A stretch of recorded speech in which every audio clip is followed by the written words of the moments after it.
Nadreen, आप देख रहे हैं क्राइम टाइम न्यूज। मैं हूं आपका दोस्त Khaitar Khan, bureau chief crime time news. हर तरह की खबर से जुड़े रहने के लिए हमारे चैनल को लाइक करें, सब्सक्राइब करें और देखते रहिए क्राइम टाइम न्यूज।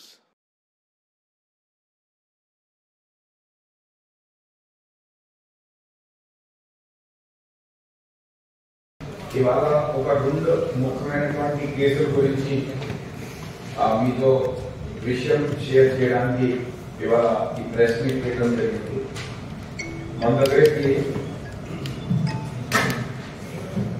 ఒక ఫస్ట్ కేసులో ఉన్నటువంటి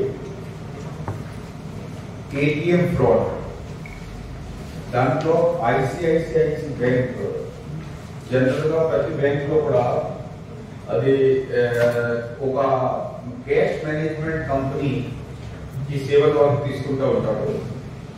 సో దాంట్లో సిస్టమ్ ఏముంటుంది అంటే, యాక్చువల్ గా ఏటీఎం లో అంతకు ముందు కూడా కొన్ని ఆఫెన్సెస్ జరగడం మరియు అటెంప్ట్ కావడం ఇవంతా జరుగుతూ ఉండే.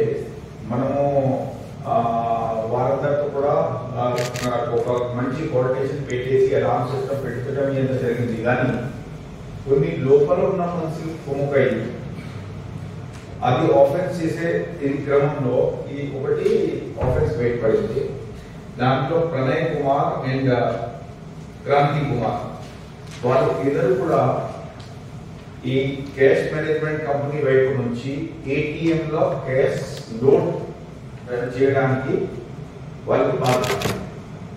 దాంట్లో ఉన్నటువంటి కొన్ని ముందు జాగ్రత్తగా కూడా కంపెనీ తీసుకుంటున్నారు. ఒక వ్యక్తి దగ్గర పాస్వర్డ్ ఉంటుంది, ఒక వ్యక్తి దగ్గర కీ ఉంటుంది. సో వాళ్ళు ఇద్దరు కూడా సెపరేట్ గా ఉండాలి. కీ ఉన్న వ్యక్తి కీ పెడతారు, పాస్వర్డ్ ఉన్న పాస్వర్డ్ చేసిన తర్వాత ఓపెన్ చేసిన తర్వాత లోడ్ చేయాల్సింది ఉంటుంది. కానీ ఇతను ప్రణయ్ కుమార్ మన దగ్గర ఉన్న యాక్టివ్. సో వాళ్ళు ఏం చేశారంటే, ముందు నుంచి ఒక పథకం ప్రకారంగా తయారై ఒక రోజు తన పార్ట్నర్ వాట్సాప్ కి వెళ్ళే సమయంలో తన పాస్వర్డ్స్ అంతా కూడా స్క్రీన్ షాట్ తో కాపీ చేసుకుంటారు. ఆ పాస్వర్డ్ కాపీ చేసుకున్న తర్వాత వరుసగా 5 చోట్ల డిఫరెంట్ అమౌంట్ కొట్టేశారు. ఈ సందర్భంగా 5 పోలీస్ స్టేషన్ లో కేసు నమోదైంది. మేడిపల్లిలో 32 lakhs కి వాళ్ళు కొట్టేశారు.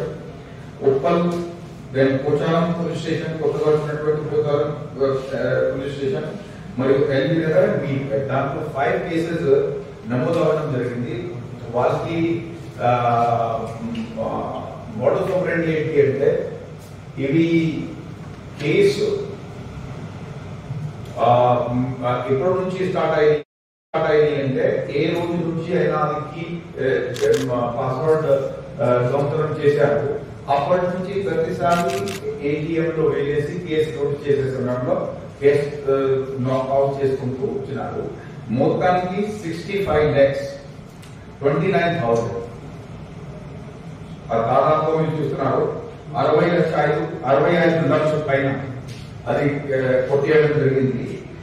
దాంట్లో ఇది వరుసగా జరుగుతున్నటువంటి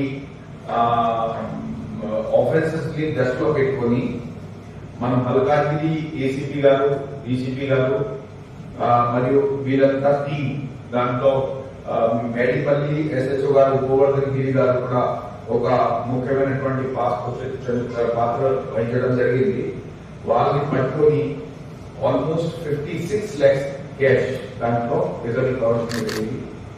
సో ఇలాంటివి ఇది ఏమవుతో జరుగుతున్నటువంటి కేసుల్లో ఇన్ఫాక్ట్ ఈ లాస్ట్ 10 years చేస్తే ఫస్ట్ ఏమో అలాగా కనిపించింది. అంతకుముందు కూడా కొన్ని అలా జరిగాయి. సో ఈ సంబంధించినటువంటి ఈయన అక్యూజ్ పట్టుపడారు. అది కేసు దొరికిన తర్వాత విపరీతంగా ఖర్చు పెట్టడం, 3 మొబైల్ కొనేశారు, 2 వాచ్లు, ఫర్నిచర్. సో కాబట్టి మిగతా డబ్బులు దాంట్లో ఖర్చు పెట్టడం జరిగింది. సో ఈ అక్యూజ్ ని అరెస్ట్ చేసుకొని తర్వాత చట్టపరంగా పూర్తిగా వివరంగా ఇన్వెస్టిగేషన్ చేసుకొని వారి మీద మనం చార్జ్ చేయబోతున్నాము. అదేవిధంగా రాబోయే రోజులలో అలాంటి ఆఫీసర్ జరగకుండా చూడడానికి కూడా మనం కన్సర్న్ అందరూ సంబంధిత ఏజెన్సీస్ తో కూడా దరఖాస్తు చేయబోతున్నాము. దట్ ఇది దీంట్లో ఇంకా కొన్ని ప్రికాషన్స్, ఇంకా కొన్ని ముందు జాగ్రత్తగా కొన్ని గైడ్ లైన్స్ పెడితే బాగుంటుందని తెలియపరుస్తున్నాను. Any questions on that?